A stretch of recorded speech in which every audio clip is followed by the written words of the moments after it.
Police and the dog squad are guarding the entrance to Parliament House, but one activist did take things a little too far and he was arrested. This man arrested after trying to get onto the full. The entrance was barricaded.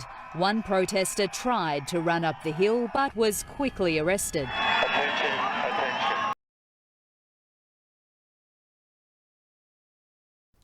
So the first thing to notice is where the hell is this guy running to? If you're going to storm Parliament, you'd go straight for the front doors, but he's kind of just running along sideways to the centre, and then he takes a hook to the left and trips over himself. Seems to be right in the centre at the front, just past the lawn, which is nowhere. So if you look at the still shots, you can see that there's no police or any obstacles in the way for him getting closer up to Parliament House. So that's a bit strange to begin with. But hang on a minute. From the aerial view, who's that at the bottom of the screen? That's not a cameraman, is it? It can't be. Let's have a closer look. Oh my goodness, it is a cameraman. Let's zoom in on him. Oh, isn't that just a bit of luck? He's just in the right place at the right time. That's fantastic. What a great cameraman. Now, who is that officer that's come and helped with the arrest? It's not, is it? Is it? I think it is. Oh my goodness, it is. It's Donna. You can tell by the red badge. It looks a bit washed out. It looks pink in this photo.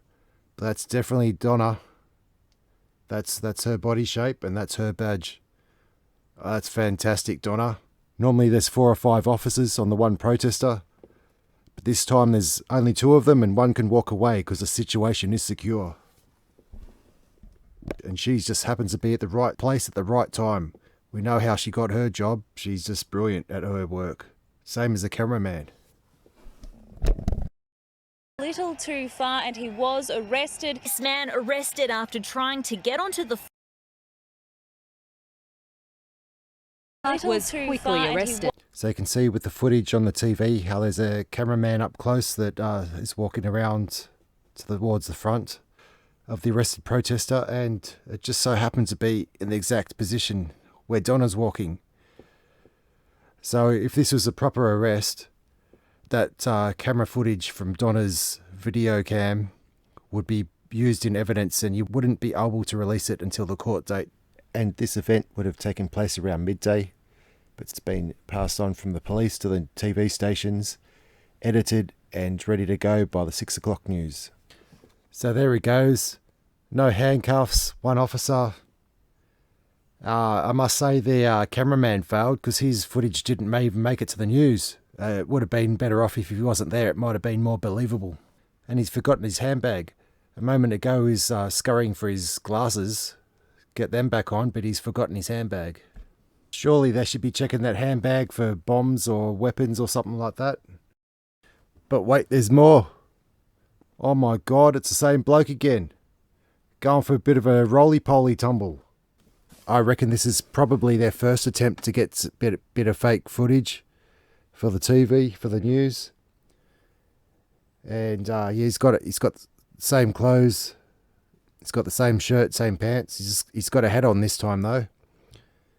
And would you look at that in the background? Who's there? Would you believe it? It's Donna. Donna's back. She's in the right place at the right time again.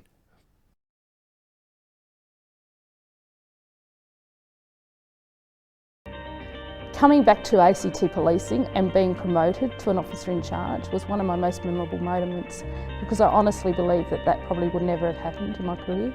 So for me to have achieved that would have to be a very memorable moment.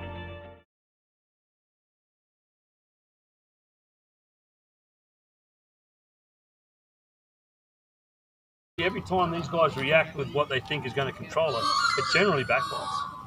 It generally backfires. Like I said, when we were emptied out Freedom Camp, I don't know, was it just a small conversation about emptying out Freedom Camp? The Freedom Camp that we had down there behind the library, right?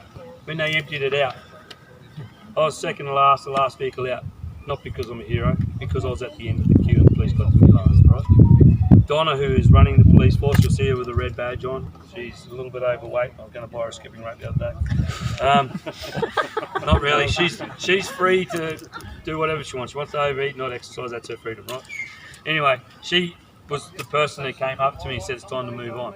And very civilly too, by the way. So she came up to me and said, time to move on. I said, yep, no worries. She said, does your car run? I said, look, I've started it up, I warmed it up, runs fine. Right? And I turned around to her and I said, thanks a lot. Thanks a lot, Donna. And the look on her face was a complete change. She didn't understand. She didn't understand. And I said, we were all sitting around doing nothing, telling everybody how good we were here for this rally. My fleas are bigger than your fleas. I'm doing this, you're not doing that, whatever. And literally just having fun by the water, camping, right? Not solving a bloody thing, right?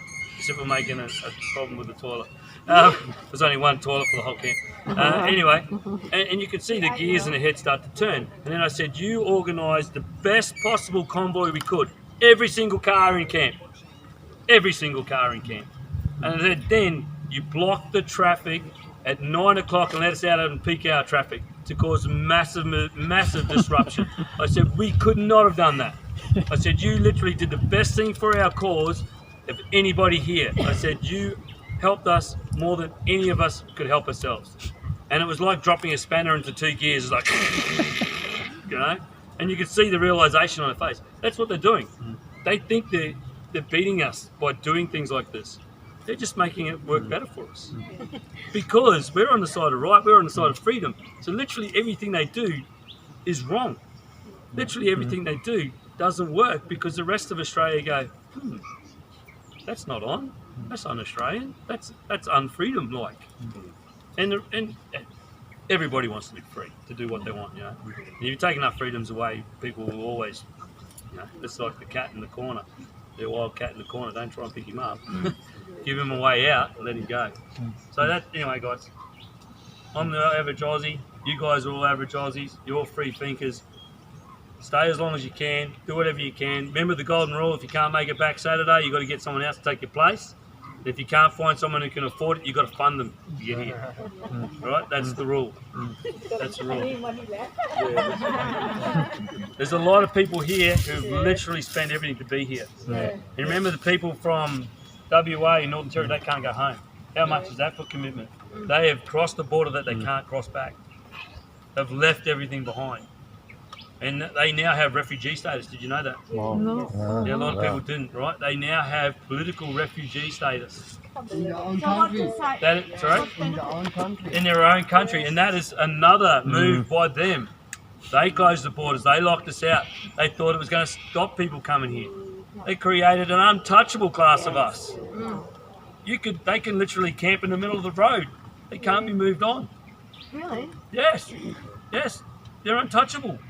They're refugees. I'll have to look that one up. They're refugees. So again, they tried to fight us with rules. They tried to make it hard for us. Well, it doesn't just expose themselves, it just furthers our cause. You know? It shows them up to being actually pretty silly, really, isn't it? You know?